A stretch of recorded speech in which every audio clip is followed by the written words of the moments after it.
Hello YouTube, this is Darkon633, and today we're going to take a look at the three Dial Fighters, which are the main three Dial Fighters used by the three Lupinrangers. So, we have the red Dial Fighter, the blue Dial Fighter, and the yellow Dial Fighter. There's definitely not the most unique names for particular gimmicks this time, but it does what it needs to do, and I think they look really nice since all three of them are flying vehicles, which is a pretty good contrast to Patrangers, who all use land-based kind of rescue vehicles. So now we're going to take a look at the contents and presentation once again. So first, we're going to take a look at the boxes as normal. The boxes are the exact same scale as we've seen with the trigger machines, but they do have a very nice look of the actual Dial Fighter there. On the back, it shows that it works with the good striker and so on. There isn't a whole lot of difference we've seen with the three boxes, but they are still very colorful, and I think Bandai Japan did a very nice job on the artwork and just the overall product images on the boxes. So we're just going to quickly run through these and go on with the next part. So, it's still very nice, and I think Bandai Japan did a pretty good job on these. So anyways, we're now going to take a look at the vehicles. Since we already looked at the changer itself, we're going to skip ahead to the Dial Fighters right away. So we're going to take a look at the red Dial Fighter first. These are actually really awesome, actually, in my opinion. They remind me a lot of Gokai vehicles in general, especially the way that they're colored, since they did have those same colors in that show as well. They do have these dials which you can spin, and even though the show shows that you do need to put it in a specific way, on the toys themselves, to make it simple, you just spin it, and that's about it. Each three have an attack mode as well. For the red Dial Fighter, this is pretty much it. I really don't know what Bandai has really thought of when it came to this. I guess it does make it a little bit different, but there isn't a whole lot going for that mode in general. Next, we're going to take a look at the blue Dial Fighter, which has a little bit better of an attack mode. We're just going to spin the dial here. And from here, we have this Gatling gun, which is on the tail of the helicopter. And this is pretty much his attack mode, so it's definitely not the most glamorous looking modes in general, but it's nice that they actually put a little bit more of a gimmick there. And here, the attack mode, once again, you spin this down, and we actually have this buzzsaw weapon, which reminds me a lot of Beast Machine's thrust. So I guess that's pretty cool, and I guess you can use it as a cookie cutter, but pretty sure you really wouldn't want to do that to one of these. So, overall, once again, they don't do a whole lot on their own, but the attack modes do look different enough to have a little bit more play value, in my opinion, than the trigger machines, since they really didn't have a lot going on for them except for the spring-loaded kind of movement. So I kind of like these a little bit better in just terms of the overall gimmicks, even if there wasn't a whole lot going for them.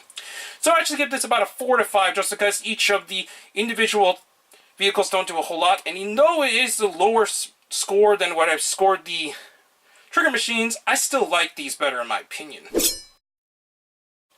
Now we're going to go straight on to the sounds on the changer. We're going to turn this on once again. And then we're going to pull the red Dial Fighter and slide it in. And this time, it can only go one way, because the vehicles will actually cause it to kind of have a little bit not enough clearance, so it will actually be able to only go upwards instead of sliding down as well, just to show. As you can see, it's not going to have enough room to go down. So here we go.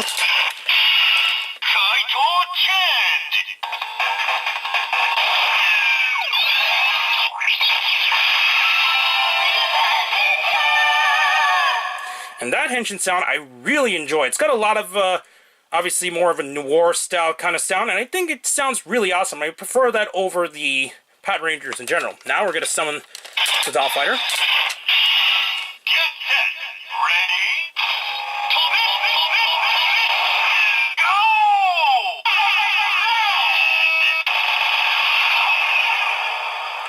So we got that. Next, we're going to slide this out and take a look at the blue Dial Fighter.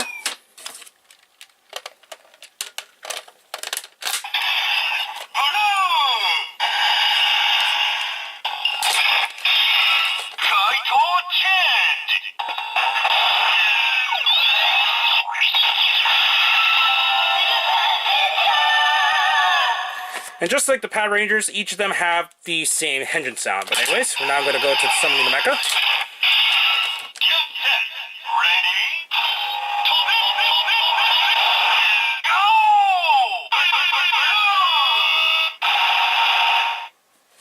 And then, finally, we're going to take a look at the yellow Doll Fighter.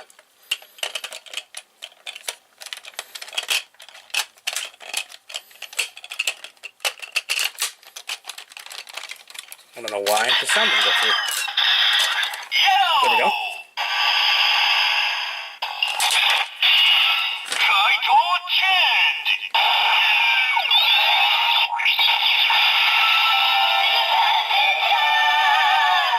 And then finally summoning the Mecha.